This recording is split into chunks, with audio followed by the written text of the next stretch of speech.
తరతరాలుగా తక్షశిల సంప్రదాయాన్ని కాపాడుకోవడానికి నేను, నా గురువు, వాళ్ళ గురువులు బ్రహ్మచారులుగానే ఉండిపోయారు.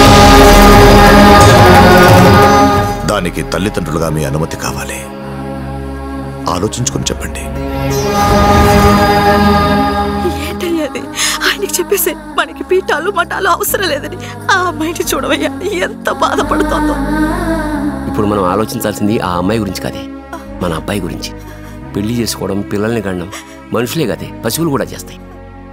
కానీ తక్షశిలకి వారసుడంటే కోట్ల మందిలో ఒక్కడికి వచ్చే అవకాశం. ఆనందించాలి కానీ బాధపడకూడదు. మీరు మనస్ఫూర్తిగా ఒప్పుకుంటేనే, ఇందులో బలవంతమేం లేదు. మాకిష్టమేనయ్యా. అయ్యా, ఒక్క మాట నా కొడుకుని అడిగి. వాడు నా శిష్యుడు, నా మాట కాదనడు.